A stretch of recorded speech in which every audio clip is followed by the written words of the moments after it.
قبرستان کے باہر لکھا ہوا تھا کل ہم بھی تم جیسے تھے، بھاگتے دوڑتے کھاتے پیتے، پیدل سائیکل گاڑی، ٹائم نہیں ہے، بڑا مصروف آدمی ہوں، اور کل تم بھی ہم جیسے ہو جاؤ گے، کل تم بھی ہم جیسے ہو جاؤ گے۔ ایک قبر کے اوپر کتبہ لگا ہوا تھا، اس میں پتہ کیا لکھا تھا؟ یہ میرا بڑا وہم تھا کہ میں بڑا اہم تھا۔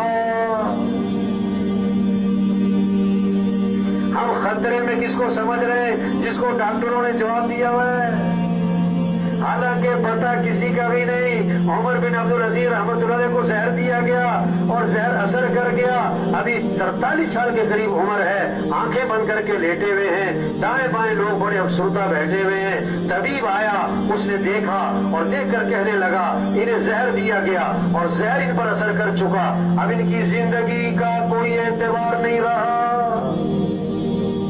یہ بات سنی تو آنکھیں کھولی اور فرمانے لگے او بھائی، جس کو زہر نہیں دیا گیا اس کی زندگی کا بھی کوئی اعتبار نہیں ہے، اس کی زندگی کا بھی کوئی اعتبار نہیں ہے۔ ہم سب کے بارے میں ایک دن خبر آئے گی فوت ہو گئے، سننے والے کہیں گے انا للہ، جنازہ کب ہے؟ رش پڑے گا جنازے میں، دفنانے میں چند لوگ، اور دفنانے کے آدھے گھنٹے بعد قبر پہ کوئی بھی نہ ہو، کتنا ہی مشہور آدمی ہو، دفنانے کے آدھے گھنٹے بعد کوئی بھی نہیں۔ وہ گئے سگی ماں کو دفنا کے، وہ گئے سردار صاحب کو دفنا کے، وہ گئے ایم پی اے صاحب کو دفنا کے۔